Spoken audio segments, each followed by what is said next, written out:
윌리엄 폴 영의 오두막이란 책이 있습니다. 소설인데요. 이 소설은 가상의 인물 맥에 관한 이야기입니다. 제가 대략의 내용 좀 소개해드리고자 합니다.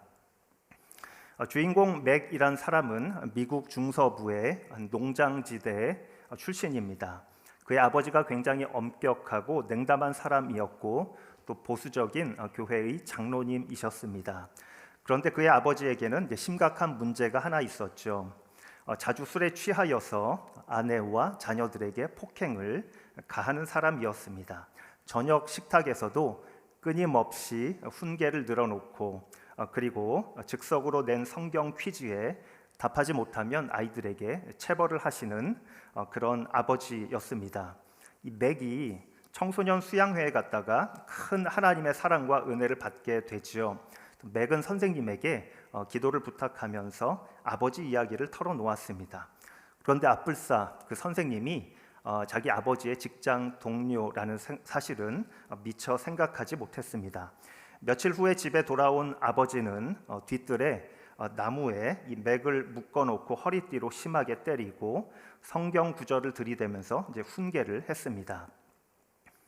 2주가 지난 후에 상처에서 다 회복되고 나서 맥이 다시 걸을 수 있게 되자 바로 가출을 하게 됩니다.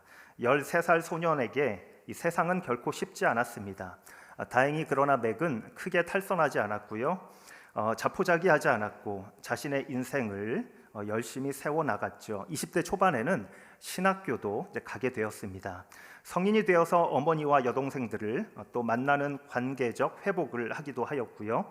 또 결혼해서 평범한 직장인으로 잘 살아가고 있었습니다. 노동절, 미국에서는 쉬는 날이죠. 맥은 아이 셋을 데리고 공원에 놀러 가게 됩니다. 그런데 그곳에서 좋은 시간을 보내다가 막내딸을 잃어버렸는데 알고 보니까 유괴범에게 납치가 되었습니다. 그리고 인적 없는 한 오두막에서 비참하게 살해가 되어 있던 딸을 발견하게 되었습니다. 문제는 이후에 맥은 전혀 다른 사람이 되어서 살아가게 되었죠. 그의 마음에는 항상 거대한 슬픔이 떠나지 않았습니다.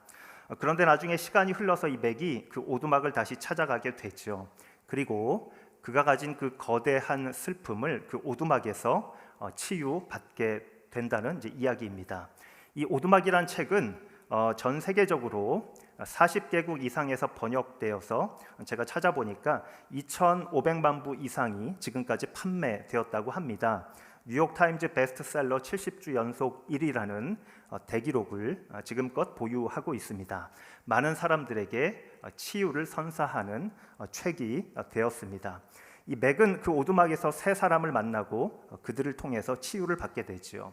이 세 사람이 가리키는 바는 우리 성부 하나님, 성자 예수님, 성령 하나님을 말합니다. 오늘 본문 8절과 9절, 10절 우리가 읽었는데요. 누가복음 15장에서 예수님께서 직접 들려주신 세 가지의 비유 이야기 중에서 두 번째 이야기, 잃어버린 드라크마의 비유라고 합니다. 어떤 여자가 있는데 동전 10개의 드라크마 중에서 한 개를 땅에 떨어뜨리게 되지요.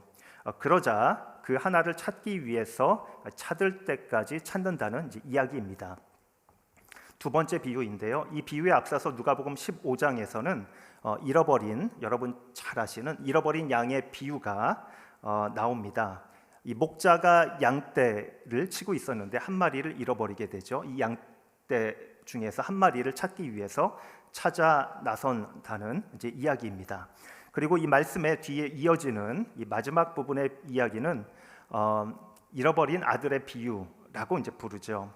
이 이야기에서 아버지는 집 나간 아들을 찾아 나서지는 않습니다. 그러나 대신해서 끝까지 이 아들을 문 밖에 서서 기다리고 기다리는, 아들이 올 때까지 기다리는 그 아버지의 모습을 보여주고 있죠.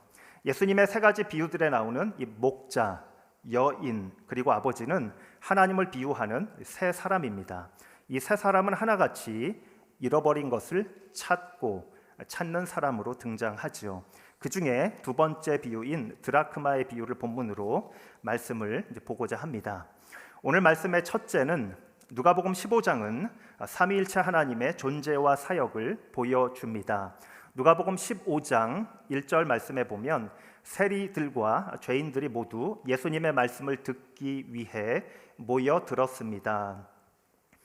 세리와 죄인들이 예수님의 말씀을 듣기 위해서 이렇게 모여 들었을 때 예수님의 이야기가 이제 시작이 됩니다. 누가복음 15장의 세 가지 비유는 놀라운 이야기들입니다. 성경의 다른 부분들에서 이와 같은 이야기의 비유들을 풍성하게 풀어놓은 것들을 찾아보기가 어렵습니다. 우리가 믿는 하나님인 성부와 성자와 성령 하나님을 나타내는 우리가 잘 쓰는 삼위일체라는 단어가 있죠. 이 단어는 성경에 직접적으로 나오지는 않습니다. 그러나 성경의 전체적인 맥락 속에서 자주 게시된 우리 삼위 하나님의 독특한 존재와 사역의 방식을 표현하는 단어로 우리가 사용하지요. 예를 들어서 우리 마태복음 3장 15절, 16절, 17절 말씀이 대표적인데요. 우리 함께 자막을 보면서 읽도록 하겠습니다. 시작. 예수께서 세례를 받으시고 올라오셨습니다. 그때 예수께서는 하늘이 열리고 하나님의 영이 비둘기처럼 자신에게 내려오는 것을 보셨습니다. 그리고 하늘에서 소리가 들려왔습니다.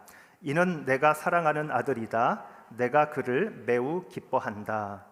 네, 이 본문에 보면요, 물에서 올라오시는 성자 예수님, 그리고 하늘에서 비둘기처럼 내려오시는 성령님, 그리고 성부 하나님의 음성이 하늘로부터 들려지는 것을 우리가 동시에 볼 수 있습니다. 세 분 하나님께서 독립적으로 그러나 함께 동시에 일하시는 것을 이제 볼 수 있죠. 마찬가지로 요한복음 17장에서 예수님께서 십자가를 향하시기 전에 드렸던 대제사장적 기도라고 부르죠. 이를 통해서도 우리가 또 잘 볼 수 있는데요. 요한복음 17장 21절 말씀에 보면 아버지여, 아버지께서 내 안에 계시고 내가 아버지 안에 있는 것 같이 그들도 모두 하나가 되게 하시고 그들도 우리 안에 있게 해 아버지께서 나를 보내셨다는 것을 세상이 믿게 하소서. 아멘. 예수님께서 십자가로 향하시기 전에 이 땅에 남겨질 제자들을 위해서, 이 땅에 세워질 탄생하게 될 교회들을 위해서, 성도들을 위해서 간절히 기도하셨습니다. 아버지께서 내 안에 계시고 내가 아버지 안에 있는 것 같이 그들도 모두 하나가 되게 하여 주옵소서라고 이제 기도를 이제 하셨습니다. 예수님께서는 우리가 하나인 것처럼 우리 모든 제자들과 성도님들과 교회가 하나가 되게 해달라라고 이제 기도하셨다는 것이죠.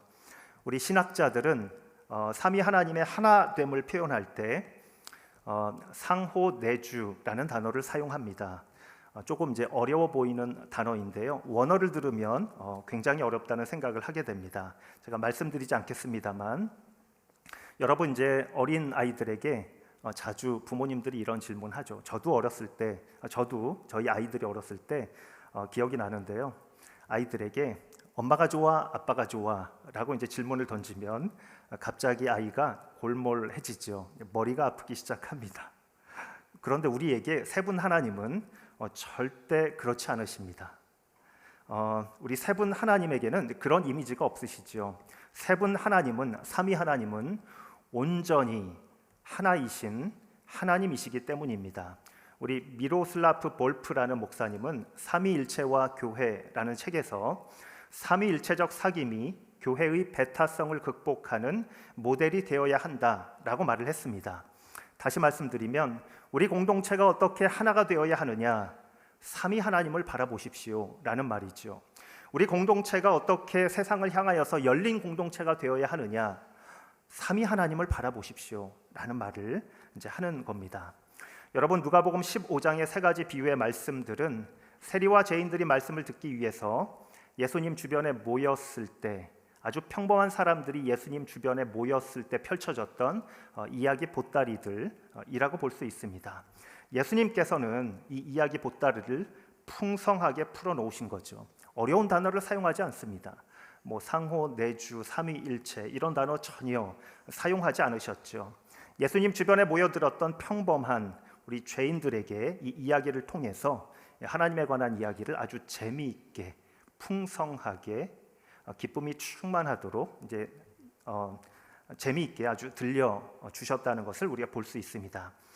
우리 마태복음과 마가복음과 다르게 우리 누가복음은 이방인들의 복음서 그리고 여인들의 복음서라고 불리죠.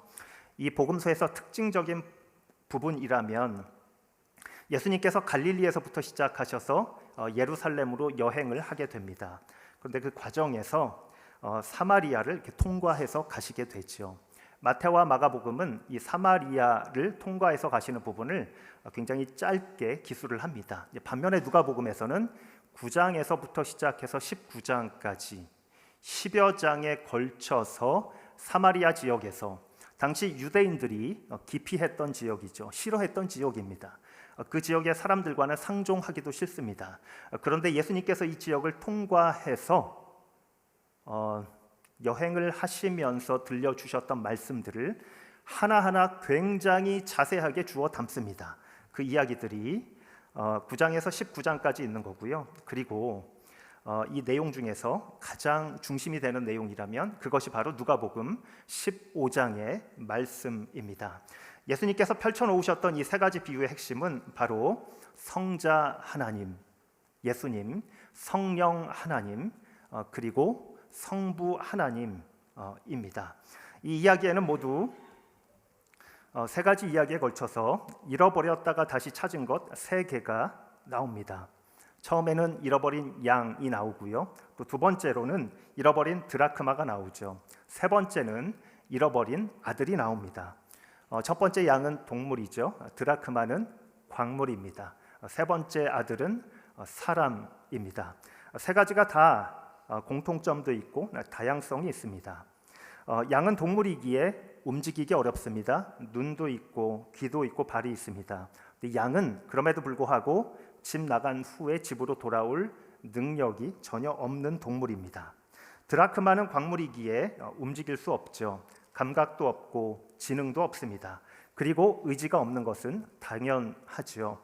잃어버린 아들은 사람입니다. 길을 잃어버렸지만 그래도 깨닫고 회개하면 집에 돌아올 수 있습니다. 이 세 가지 이야기에는 이 잃어버렸던 것들을 찾는 세 사람이 나오죠. 첫 번째 이야기에서 목자, 그리고 두 번째 이야기에서 여인, 세 번째 이야기에서 아버지가 등장합니다. 이 세 사람은 잃어버린 것들을 찾고 찾으며 찾을 때까지 찾는 역할로 등장합니다. 여러분, 우리 하나님은 우리를 찾으시는 하나님이십니다. 우리 인간들은 하나님의 형상대로, 하나님의 모양대로 창조된 귀한 창조물이죠. 그렇기 때문에 하나님은 우리를 찾을 때까지 찾고 찾으십니다. 우리가 돌아올 때까지 우리를 기다리시는 분이십니다. 날마다 우리 하나님을 깊이 만나시는 여러분들 되시기를 간절히 기도합니다. 오늘 말씀의 둘째는 삼위일체 하나님은 인간의 성을 초월합니다. 우리 누가복음 15장의 세 가지 이야기는 모두가 다 소중하죠. 하나님을 주제로 말하기 때문입니다. 근데 제가 과거에 한때 여러 목사님들과 대화를 하다가 알게 된 눈치챈 사실이 있었는데, 우리 목사님들이 첫 번째 비유와 세 번째 비유는 굉장히 좋아하시고 자주 설교하시는데 두 번째 비유는 좀 깊이 한다는 것을 이제 알았습니다. 두 번째 비유에서는 여성이 하나님을 대신해서 비유로 등장하기 때문이죠. 둘째 이야기에서 여인은 성령 하나님을 비유합니다. 우리 전통적으로 기독교 역사에서 성령님을 어머니의 영으로 소개하고 있죠. 고백합니다. 여인은 자주 성령으로 비유가 되어 왔습니다. 우리 고대 교부인 암브로시우스는 이렇게 말했습니다. 드라크마를 찾는 여인의 역할은 우리 마음 구석구석을 비추어 죄를 깨닫게 하시고 우리를 회복시키는 성령님의 내면적 조명을 상징한다. 소설 오두막에서도요, 맥이 성령 하나님의 역할을 하는 한 여인, 사라유라는 여인을 만나게 되죠. 이 여인은 주인공 맥을 만나서 대화 가운데, 관계하는 가운데 이 맥의 내면의 무질서를 정돈시켜주는 역할을 이제 하게 됩니다. 소설 오두막에서 실제로 성령님을 다음과 같이 굉장히 신비적으로 표현합니다. 그녀가 뒤로 물러서자 맥은 그녀를 더 잘 보고 싶은 마음에 자기도 모르게 그녀 쪽으로 곁눈질을 했다. 하지만 이상하게도 그녀에게 시선을 집중하기가 쉽지 않았다. 그녀는 빛 가운데 아른거렸고 바람이 거의 불지 않는데도 머리칼이 사방으로 흩날리고 있었다. 여러분 혹시 영화 오두막을 보신 분이 있을까요?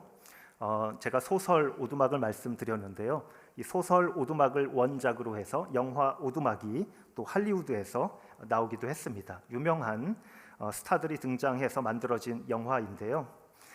이 영화는 조금 더 파격적이고 굉장히 감성적으로 그려졌습니다. 이 영화에서도 성령님의 역할을 하는 사라유라는 인물을 보면 아시아계 여성이 정원을 가꾸는 역할을 하면서 등장합니다. 근데 이 영화에서는 성부의 역할을 하는 이 파파의 역할이 있는데 이 파파의 역할을 흑인 여성이 나와서 역할을 하게 됩니다. 미국적 색채를 많이 담고 있다고도 이제 볼 수 있죠. 시편 103편 13절과 14절 말씀 우리 함께 읽으면 좋겠습니다. 함께 읽겠습니다. 시작. 아버지가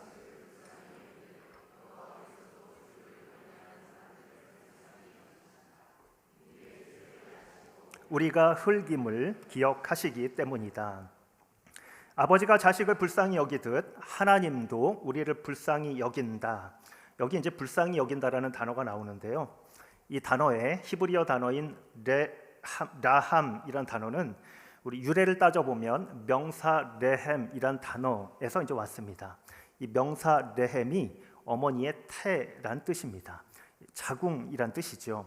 하나님의 사랑을 뜻하는, 그래서 긍휼히 여긴다라는 뜻을 담은 단어가 어머니의 태, 자궁이란 단어에서 나왔다는 말이죠. 이 말씀은 무슨 말씀이냐 하면 하나님께서 우리를 사랑하신다. 그런데 어머니의 사랑으로 태에서 자식을 잉태하는 고통으로 우리 인간을 불쌍히 여기신다라는 뜻이죠. 근데 여러분 우리 13절 말씀을 보면 또 이렇게 표현하죠. 아버지가 자식을 불쌍히 여긴다라고 표현합니다. 아버지가 자식을 불쌍히 여긴다라는 것은 남성 아버지가 자식을 불쌍히 여긴다라는 표현이잖아요. 그러니까 이 표현에는 남성 아버지가 자식을 긍휼히 여기는데 그 긍휼히 여긴다는 표현 자체는 어머니의 사랑으로, 자궁의 사랑으로 태에서 고통, 그 사랑으로 우리를 불쌍히 여긴다라는 말이 되는 겁니다. 그러니까 다시 말씀드리면 많은 사람들이 하나님의 사랑이 남성적이냐 여성적이냐를 따지는 사람이 있을 수 있지만 이 말은 아버지와 어머니가 똑같이 다 자식을 사랑한다라는 것을 표현하기보다는 하나님의 인간을 향한 깊은 사랑과 자비가 이 세상의 문화를 초월한다라는 것을 말하는 것으로 봐야 합니다. 하나님의 사랑은 남성성이 아닙니다. 하나님은 여성도 아니죠. 하나님은 성을 초월하시는 분이십니다. 하나님은 인간의 문화를 초월하고 세상을 초월하는 하늘의 사랑으로 우리를 사랑하시는 분이십니다. 여러분, 이 땅에 어떤 것도 줄 수 없는 이 초월적인 하나님의 사랑 날마다 맛보시는 여러분들 되시기를 간절히 기도합니다. 세상이 보답하고 세상이 우리에게 만족시켜 줄 수 없는 하늘의 사랑으로 날마다 의미 있게 삶을 살아내시는 여러분들 되시기를 바랍니다. 오늘 말씀의 셋째 마지막은요. 하나님은 찾고 찾을 때까지 나를 찾으십니다. 우리 8절 말씀 다시 한번 읽기 원합니다. 8절 말씀 시작. 어떤 여자가 드라크마 동전을 가지고 있다가 그중 하나를 잃어버렸다고 하자 여인이 등불을 켜고 집안을 쓸며 동전을 찾을 때까지 샅샅이 뒤지지 않겠느냐. 아멘. 아직도 8절입니다. 오늘 본문이 8절과 9절과 10절 말씀인데요. 어떤 분은 또 이렇게 말할지 모르겠습니다. 이 두 번째 비유는 왜 이렇게 본문이 짧아요? 첫 번째 비유도 짧습니다. 첫 번째 비유도 4절, 5절, 6절, 7절 한 구절 더 많은 네 구절의 말씀입니다. 예수님께서 말씀해 주신 거라 정확히는 모르겠지만 아무튼 네 구절의 말씀 그리고 이 비유는 이제 세 구절의 말씀에 이제 해당합니다. 이 10개의 드라크마가 여인에게는 굉장히 소중한 물건이었죠. 우리 성서 시대의 여인들을 볼 때 보통 결혼하면서 아버지로부터 이제 지참금을 이제 받게 되죠. 이 지참금은 얼마나 되었던 그 지참금은 모두 신랑 가족의 소유가 되는 것이죠. 그러나 친정 어머니가 아마도 몰래 이 지참금이 아닌 다른 돈을 여인에게, 자기 딸에게 보낸 것이 있습니다. 이것은 합법적으로 여인의 소유로 몰래 간직하게 된 것이죠. 다른 모든 것이 남편의 소유라면 이 여인은 자신의 소유인 이 생활이 어려울 때 이것을 가지고 유용하게 사용할 수 있습니다. 아니면 그 시대 여인이 쫓겨나갈 때 유일하게 가지고 나갈 수 있는 것이 있다면 이 몰래 받은 이 드라크마일지 모르겠습니다. 그런 의미에서 이 여인에게 이 드라크마는 이제 굉장히 중요한 의미가 되는 것이죠. 금화가 될 수도 있고 은화가 될 수도 있겠습니다. 당시 상황에 따라 경제적인 그 수준에 따라서 다른 돈을 받게 되었을 수 이제 있습니다. 남편이 속썩일 때 이것을 만지면서 여인이 위로를 받았을 수도 있습니다. 금액이 크다면 아마도 커가는 자녀들을 보면서 또 어떻게 사용할까 하면서 소망과 위로를 품을 수도 있었을 것입니다. 이 드라크마는 은화입니다. 하루 일해서 벌 수 있는 돈 정도입니다. 그러니까 오늘날 하루 일당이 10만 원이라고 가정하면 10드라크마는 그냥 100만 원 정도에 해당하는 돈이라고 볼 수 있죠. 그렇다면 이 성경 속의 여인은 10드라크마라고 해도 액수가 얼마 되지 않고 가난한 서민 집안의 딸이라는 것을 이제 볼 수 있습니다. 여인이 드라크마 하나를 잃어버렸습니다. 어쩌다가 잃어버렸을까요? 어쩌다가 이 여인이 힘든 일이 있어서 이 드라크마를 만지작거리면서 친정 부모님께서 자기 어머니가 주셨던 이 드라크마를 만지작하면서 어머니의 사랑을, 어머니와 함께 했던 추억들을 기억하고 있었을지 모르겠습니다. 문제가 발생하는데 당시 2000년 전에 가옥 구조가 좀 특이했죠. 당시 귀족의 저택들은 벽돌로 집을 만들었겠지만 그러나 서민의 집들은 흙집이라고 볼 수 있습니다. 창문은 있더라도 아주 작았을 것이고요. 없는 집들도 많았을 것으로 생각해 볼 수 있습니다. 굉장히 작았을 것입니다. 이 집안에 온 집안 식구가 들어가면 이제 꽉 차게 되는 것이죠. 이런 집안에서 동전 하나를 떨어뜨린다면 어떤 상황이 발생할까요? 제가 젊었을 때 20대 초반에 필리핀에서 예수전도단의 DTS 훈련을 받은 적이 있습니다. 그리고 이제 산악 지역으로 아울리치를 가게 되었는데요. 그 2달간의 아울리치를 통해서 갔던 지역에는 수도가 없었고요, 전기도 이제 없었습니다. 그냥 산에서 내려오는 물에만 의존해서 살던 마을이 계속해서 산을 넘으면 하나가 있고 또 산을 넘으면 하나가 있고 그런 식으로 존재하던 곳이었습니다. 제가 신방을 갔는데 갔던 그 집들에 이렇게 방문을 해보면 어떤 집들은 그냥 이렇게 단칸 한 칸짜리 집안이었는데요. 거기에 보면 창문이 없습니다. 불 피우는 곳이 집안에 하나 있고 거기서 밥을 해 먹으면서 살던 사람들이 있을 뿐이었습니다. 근데 여러분, 집이 대낮이었는데요. 이렇게 들어가 보면 대낮인데도 깜깜했습니다. 그래서 이제 불을 피워야, 등불을 켜야 보일 수 있는 상황이 되는 것이죠. 오늘 말씀의 여인이 이런 상황이었을 것이라고 이제 추측됩니다. 이런 상태에서 동전이 떨어지면 등불을 켜고 대낮이라도 그리고 동전을 이제 찾아야 되는 것이죠. 마치 모래사장에서 떨어진 동전을 찾는 것과 비슷한 이제 상황입니다. 실제로 고고학에서는요, 땅을 발굴하는 과정에서 동전이 바닥에 많이 박혀 있는 현장을 많이 보게 된다고 합니다. 그 동전이 굉장히 소중하죠. 그 동전을 통해서 그 가옥이 언제 시대의 것이구나라는 것을 알게 되기 때문입니다. 동전을 많이 발굴하게 된다는 것은 사람들이 찾지 않거나 아니면 찾을 수 없었거나 라는 것이죠. 동전이 많이 발굴된다, 그리고 많이 박힌 채로 수천 년이 간다라는 것은 찾기가 어려웠었다라는 것을 보여줍니다. 이런 상황에서 이 여인은 이 드라크마를 위해서 여러 행동들을 취하게 됩니다. 8절 말씀에 보면 첫 번째, 등불을 켜고요. 두 번째, 빗자루를 쓸면서 세 번째, 찾을 때까지 부지런히 찾는다라는 것입니다. 성령 하나님의 사역을 잘 보여주는 말씀입니다.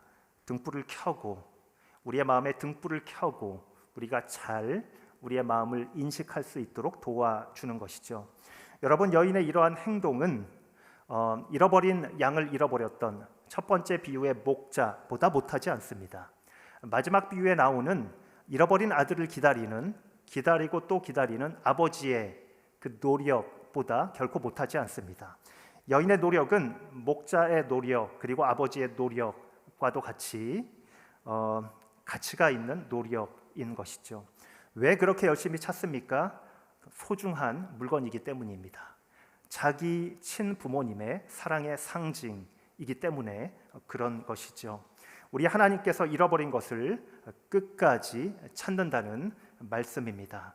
하나님의 형상대로 창조된 인간, 하나님의 자녀들을 하나님께서 끝까지 찾을 때까지 찾는다는 말씀입니다. 말씀을 마무리하고자 합니다. 이 세 가지 내용의 이야기는 우리가 좀 종합적으로 보아야 이해가 잘 되는 측면이 있습니다. 첫 번째 비유에서는 잃어버린 양이 100마리가 있었습니다. 두 번째 비유에서는 잃어버린 드라크마가 10개가 있었습니다. 마지막 비유에서는 잃어버린 아들이 두 아들이 있었죠. 그 중에 한 아들을 잃어버리게 되고요. 그 아들이 올 때까지 기다리고 또 기다린다는 말씀입니다. 누가복음 15장의 말씀들을 계속해서 읽어가다 보면 결국에는 이 말씀들이 나를 향하고 있구나라는 사실을 깨닫게 됩니다. 여러분, 하나님은 우리를 찾고 찾으시는 하나님이십니다. 하나님의 형상대로 창조된 인간들, 우리 하나님의 자녀들을 끝까지 찾을 때까지 찾고 찾으시는 하나님이십니다. 여러분, 그 하나님을 만나시고 만나시는 여러분들 되시기를 간절히 기도합니다.